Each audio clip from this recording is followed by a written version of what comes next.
En la casa de Efraín hay un canto de verdad. Aquí el corazón se enciende con la luz de Yeshua. No buscamos apariencias ni tesoros de ilusión, solo hallar al Mesías que da vida y redención. Aquí encontrarás al verdadero Mesías. Su voz resuena con poder y con vida.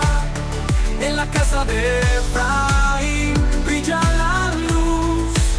Conocerás el mensaje de Yeshua, nuestra luz.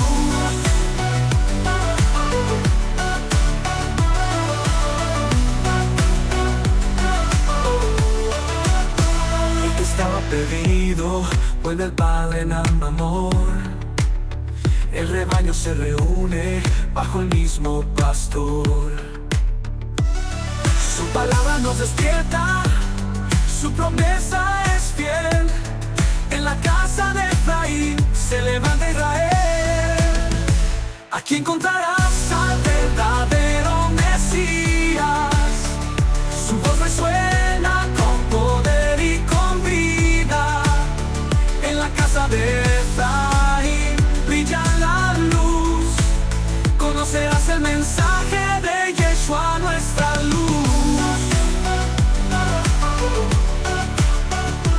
Nuestra luz. El que estaba perdido al Padre, el amor.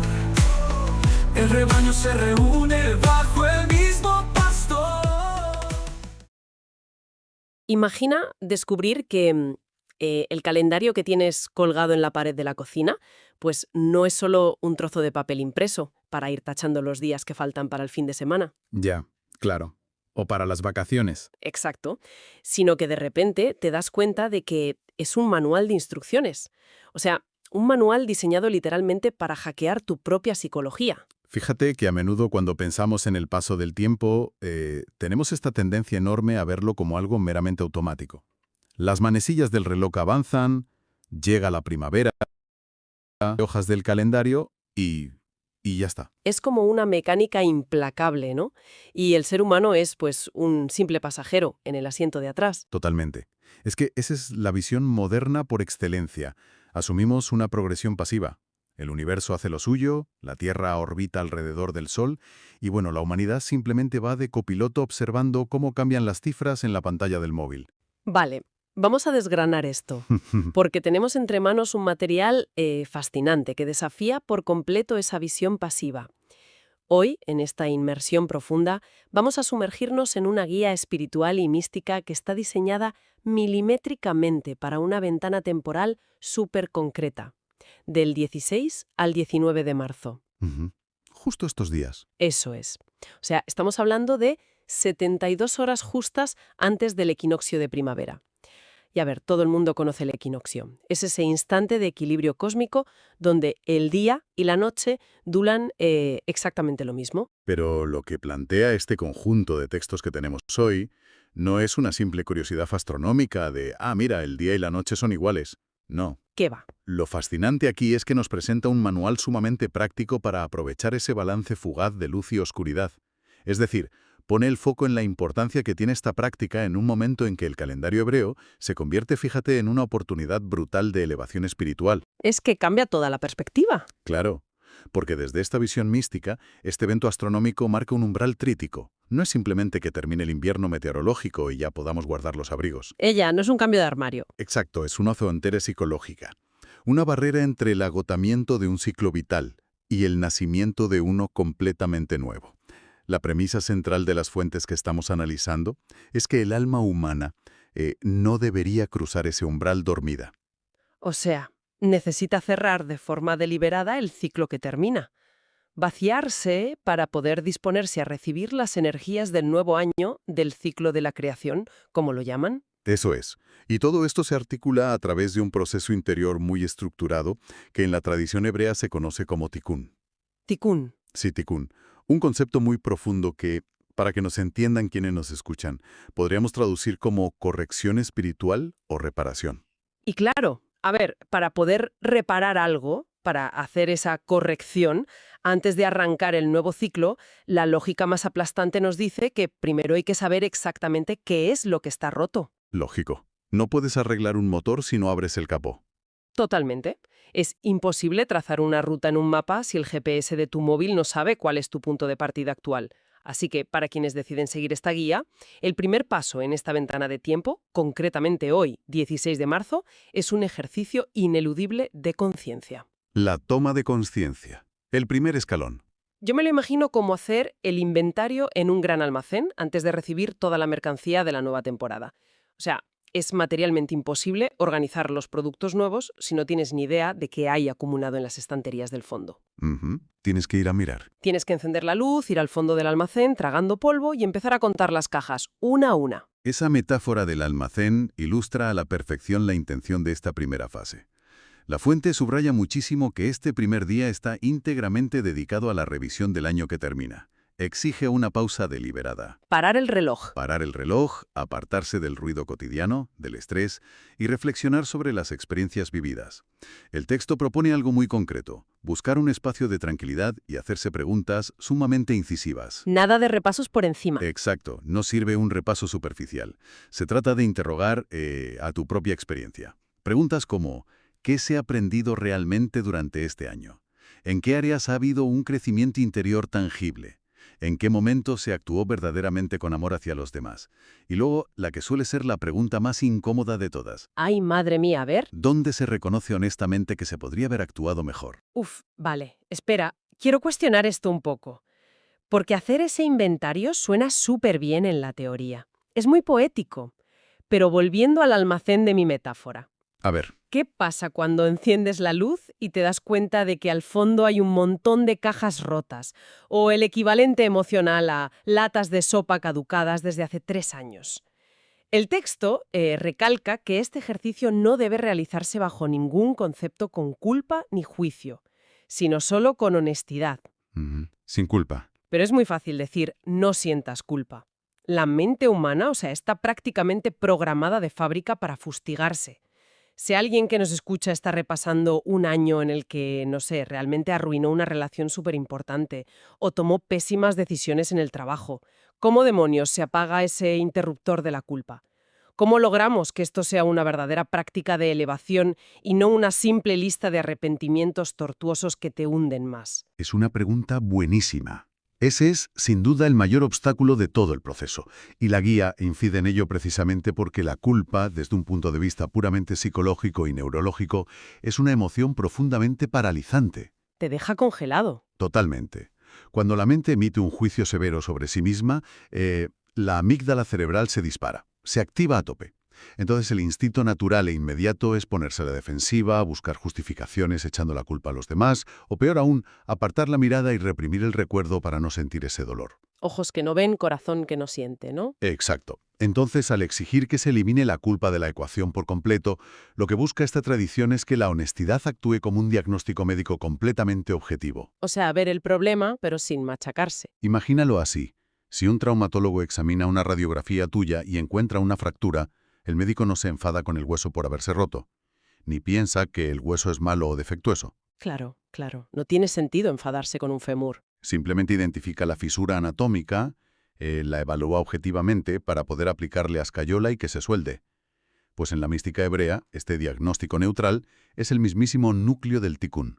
Como señala el texto original literalmente, cito, «Solo aquello que se reconoce puede transformarse». Si el autojuicio nubla la visión, la corrección espiritual se vuelve, matemáticamente imposible. Vale, entiendo. Es un enfoque brillante porque busca desarmar los mecanismos de defensa del ego desde el minuto 1. Y para sentar este diagnóstico objetivo, la guía propone un ejercicio muy, muy concreto para esa primera noche. Sí, la práctica nocturna. 3 cosas buenas que se realizaron durante el año y 3 cosas que se desean mejorar de cara al nuevo ciclo. Y luego todo concluye con una oración de gratitud al Creador por las experiencias vividas. O sea, es una forma de apagar las luces del almacén, sabiendo exactamente qué hay dentro, pero sin haberte castigado por el polvo que se ha acumulado. Y deja el terreno perfectamente preparado para la siguiente fase. Porque, el mero hecho de diagnosticar la fractura en la radiografía no la cura por arte de magia. Saber que hay latas caducadas en el almacén no te libera el espacio en las estanterías. Claro, Ahora hay que tomar la decisión activa de coger esas latas y sacarlas de allí. pone realmente interesante la cosa, porque una vez que se ha hecho ese inventario brutalmente honesto y se ha tomado conciencia, el siguiente paso lógico es sacar la basura emocional antes de que empiece el nuevo año. Entramos de lleno en el segundo día, la purificación. El momento de soltar. Eso es. El texto es cristalino en esto. Después de la toma de conciencia hay que soltar, liberar las energías emocionales, mentales o espirituales que ya no deben acompañar a la persona en el nuevo ciclo. Habla de cultivar momentos de silencio, de practicar la respiración consciente y, fundamentalmente, de activar una actitud de perdón hacia uno mismo y hacia los demás. Que se dice pronto. Ya te digo. Pero a ver, hasta aquí todo esto suena a un ejercicio de introspección estándar, ¿verdad? Muy psicológico, muy moderno. Pero de repente, la guía rompe los esquemas e introduce un ritual físico súper específico para este segundo día. Habla de utilizar un huevo, agua y sal. Un detalle que suele pillar totalmente desprevenidos a quienes abordan estos textos por primera vez. Muchísimo. Es que choca. A ver, yo entiendo la necesidad de purgar. A mí me recuerda a cuando vaciamos la papelera de reciclaje en el ordenador. Buena analogía. Sí, porque los archivos antiguos ya estaban marcados para ser borrados en la fase de consciencia, que sería como seleccionarlos. Pero hacer clic en vaciar papelera y escuchar ese ruidito digital de papeles arrugándose te confirma que el espacio en el disco duro finalmente ha sido liberado de forma definitiva. Sí, necesitas esa confirmación. Pero claro, me surge una gran duda leyendo las fuentes. El texto insiste de forma muy tajante en que el uso del huevo, el agua y la sal no es un acto mágico, ni es una superstición, sino algo puramente simbólico. Entonces mi pregunta es, si no es magia, si no es esoterismo barato, ¿por qué no simplemente escribir esas cargas emocionales en un trocito de papel y romperlo en pedazos? ¿Por qué esta especie de, no sé, química de cocina tan específica? ¿Por qué la mente necesita un ritual tan tangible para procesar algo que es 100% abstracto? Pues fíjate, la elección de esos elementos concretos no es casual. Responde a una herencia antropológica y psicológica brutal. La mente humana, en su nivel más subconsciente, trabaja constantemente con símbolos y arquetipos. El acto de soltar un patrón de pensamiento súper arraigado, un trauma, un rencor, no es un evento pasivo. Requiere esfuerzo. Exacto. Requiere lo que el propio texto denomina una decisión consciente. Ahora bien, ¿por qué un huevo y por qué sal? A lo largo de milenios y en muchísimas culturas, el huevo ha representado universalmente un ciclo contenido, un universo cerrado que absorbe energía o un potencial que aún no ha eclosionado. Tiene mucho sentido visual. Y la sal, por su parte, es el conservante y el purificador más antiguo que conoce la humanidad. Cuando una persona ancla una decisión puramente mental e invisible en un movimiento físico, material, con un peso histórico tan grande como manipular un elemento orgánico y sumergerlo en un medio salino, está enviando un mensaje multisensorial innegable a su propio cerebro. O sea, es como darle una forma corpórea, una forma física, a la ansiedad o a ese resentimiento que tienes ahí enquistado para poder lidiar con ello en el mundo real con tus propias manos. Precisamente, es una exteriorización del proceso interno. Si solo lo piensas, la idea de voy a soltar esto, pues sigue flotando difusa en tu mente, mezclada con miles de otros pensamientos de ¿qué voy a cenar hoy? O tengo que poner una lavadora. Claro, se pierde en el ruido. En cambio, al realizar una acción secuencial, lenta y táctil en el espacio físico, el cerebro lo registra sin lugar a dudas como un evento completado.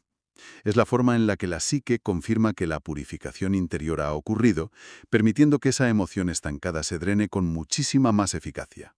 Por eso la pregunta de reflexión del día es, ¿qué cargas emocionales o pensamientos deseo liberar antes de comenzar el nuevo ciclo? Y este ritual físico proporciona, pues, el vehículo para responder a esa pregunta sin usar palabras. Me parece alucinante cómo la psicología moderna avala esto. Bueno, con el inventario hecho y el disco duro finalmente formateado tras vaciar la papelera de reciclaje emocional, la psique llega a un estado muy particular. El almacén está completamente limpio. Es, a todos los efectos, un lienzo en blanco. Lo cual nos coloca ante un nuevo dilema muy interesante.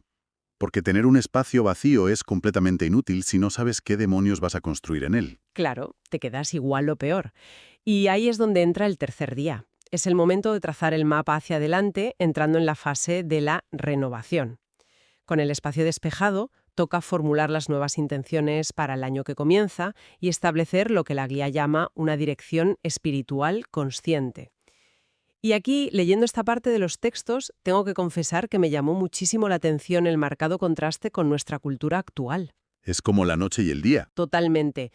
Porque, a ver, si tú le preguntas a cualquiera por la calle, aquí en Occidente, sobre sus propósitos de año nuevo, en enero, te van a hablar de, pues, ganar más dinero, conseguir un ascenso, comprarse un coche nuevo o apuntarse al gimnasio para perder 3 kilos. Sí, todo muy material. Todo gira en torno a la adquisición o la mejora meramente física y estética.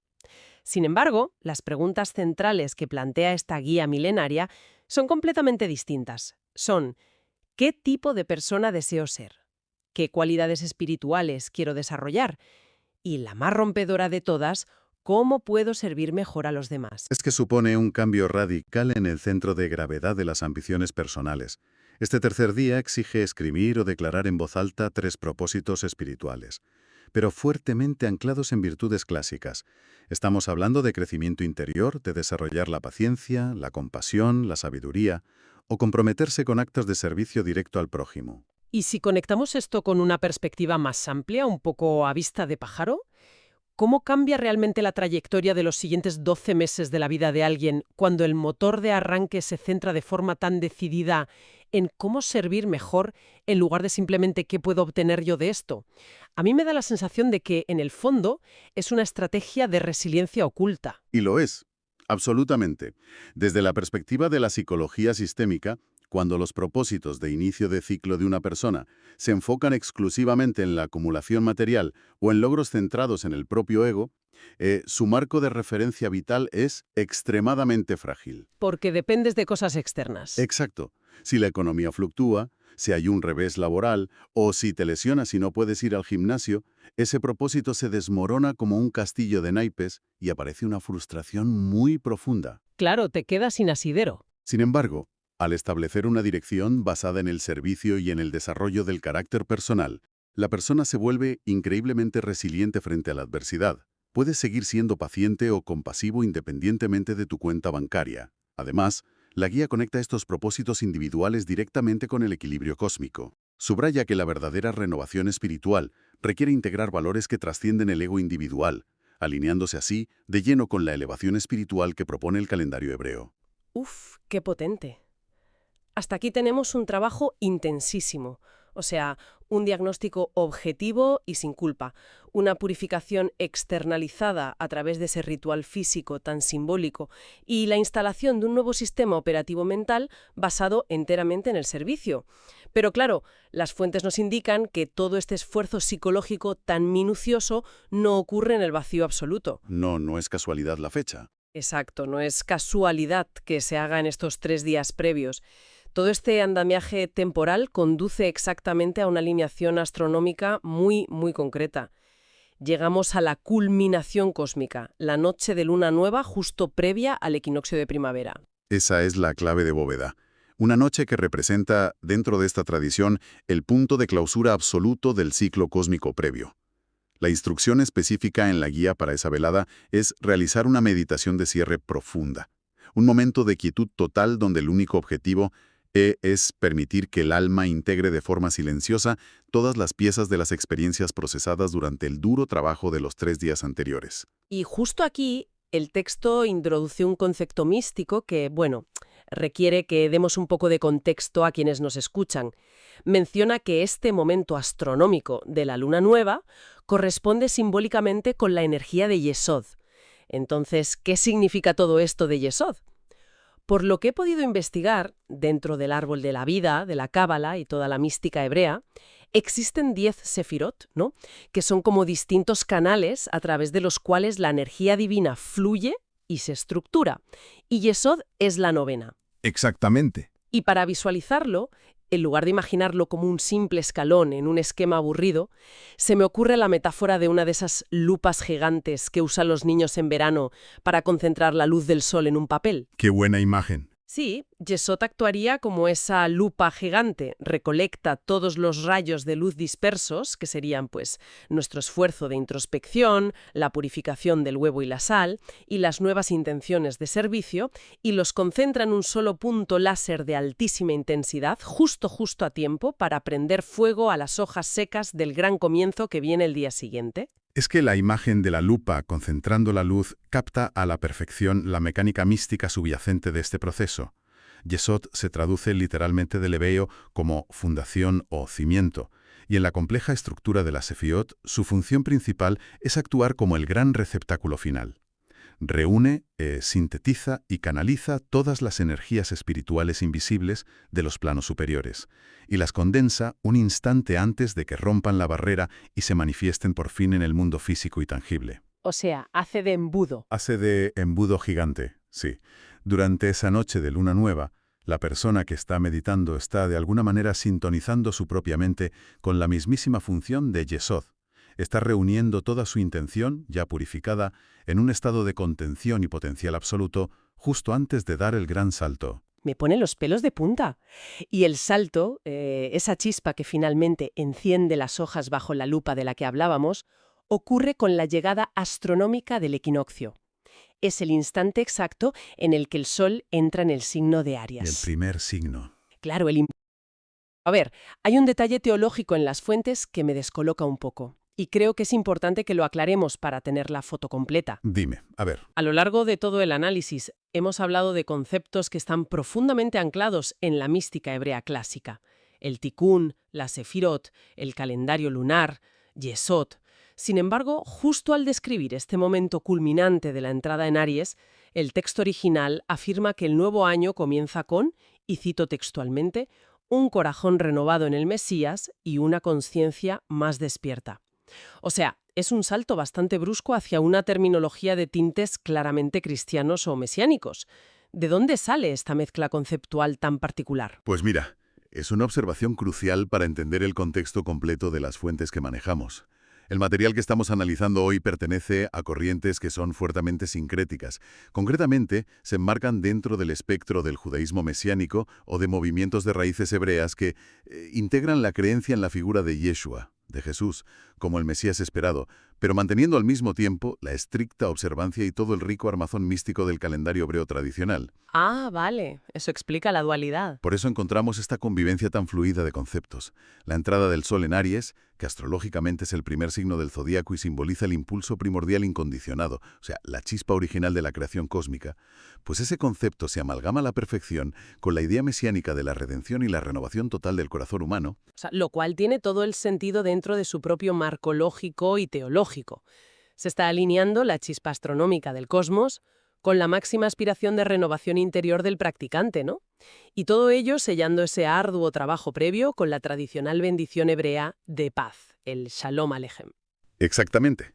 El resultado final de todo esto es que quien ha atravesado conscientemente este minucioso proceso de 3 días y llega a la entrada del Sol en Aries, recibe las energías de este nuevo ciclo con un nivel de claridad diametralmente opuesto a quien simplemente ha visto pasar los días en el calendario de la pared de su cocina.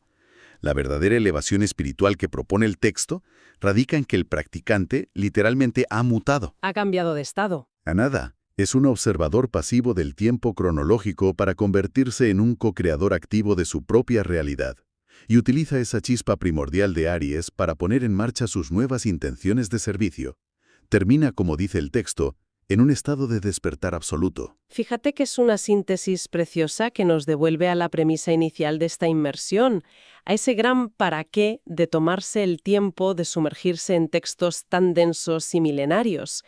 La lección fundamental que podemos extraer de todo esto, independientemente de nuestras creencias personales, es que el paso del tiempo no tiene por qué ser una fuerza inconsciente que nos arrastra hacia la vejez sin más. Para nada. El tiempo es una herramienta. Claro, al adoptar prácticas estructuradas de reflexión honesta, de purificación tangible y de renovación de intenciones orientadas al servicio, como este mapa tan claro de 72 horas, cualquiera que nos escuche hoy tiene en sus manos la tecnología mental, por llamarlo de algún modo, para transformar un mero cambio astronómico de estación o un simple cambio de fecha en un proceso espiritual profundo y en un catalizador de crecimiento brutal. Es, en el fondo, reclamar el control activo y la soberanía sobre tu propio desarrollo y sobre tu propia paz interior. Yo creo que en última instancia se trata de un empoderamiento tanto intelectual como espiritual. Significa negarse a ser simples hojas caídas que son arrastradas por el viento del calendario año tras año. Y en su lugar, elegir convertirse en el árbol que decide de forma superconsciente cómo, dónde y cuándo va a absorber los nutrientes de la tierra ante la inminente llegada de una nueva estación. Pues me parece un resumen espectacular. Sin embargo, antes de cerrar nuestra exploración de hoy y despedirnos, hay un pensamiento final que emerge de todo este análisis del equinoccio y que invita a darle una vuelta de tuerca a la propia premisa de la guía. A ver, sorpréndeme. Fíjate, a lo largo de la historia y en todos estos textos, siempre se venera el equinoccio como ese momento de perfecto y majestuoso balance cósmico, un instante de simetría impecable entre la luz y la oscuridad que nos sirve como el umbral óptimo y prístino para iniciar la creación. Pero si lo pensamos bien, con la cabeza fría, ese equilibrio perfecto, tanto en la inmensa mecánica del sistema solar como en nuestra pequeña vida humana, dura apenas un instante superfugaz. Es un suspiro matemático. Exacto. Enseguida, la Tierra sigue girando y los días comienzan inexorablemente a alargarse o a acortarse dependiendo del hemisferio. El caso es que todo vuelve inmediatamente a la asimetría. Es que la simetría cósmica es transitoria por puro diseño. El universo es dinámico. Entonces, dejando aquí una pequeña semilla para que la gente le dé vueltas en casa. Tal vez el propósito oculto de prepararse con tantísimo ahínco para el nuevo año no sea alcanzar un estado zen de equilibrio estático impecable y tratar de aferrarse a él con uñas y dientes todo el tiempo, lo cual es, además de francamente imposible, fuente de muchísima frustración. Totalmente. Porque el equilibrio se va a romper. Claro. Entonces, tal vez el verdadero objetivo de vaciar la papelera emocional durante 3 días y enfocar toda la luz a través de la lupa gigante de Yesod sea utilizar esa claridad cristalina que hemos ganado en esta brevísima ventana de equilibrio para aprender a bailar de forma mucho más consciente con los inevitables desequilibrios, con los imprevistos, las sombras y las tormentas que inevitablemente nos va a traer el nuevo ciclo. Oye, pues es una perspectiva soberbia para cerrar. Porque de hecho el balance absoluto que ofrece el equinoccio no es el destino final de la existencia. Es simplemente el trampolín limpio y firme desde el cual tomamos impulso y saltamos a la piscina. Estoy convencido de que el verdadero destino del aprendizaje místico es justamente navegar esa perpetua asimetría y el caos ineludible de la vida cotidiana, pero haciéndolo con un nivel de conciencia superior y sobre todo con la brújula bien calibrada hacia el servicio a los demás. Pues me quedo con esa imagen del trampolín limpio. Ha sido un análisis verdaderamente revelador de cómo las herramientas de la antigua mística, de nuevo sin importar en absoluto nuestras creencias particulares, esconden unas mecánicas psicológicas que son profundamente aplicables a nuestra necesidad más moderna de encontrar sentido y dirección en este mundo tan caótico. Un placer absoluto desgranar todo este entramado cósmico contigo hoy. Igualmente, esperamos de corazón que quienes nos han prestado su atención hoy encuentren en estas reflexiones una pequeña invitación a observar el simple acto de pasar la hoja del calendario con una mirada muchísimo más atenta, intencional y sobre todo despierta. Muchísimas gracias por acompañarnos y hasta la próxima inversión profunda.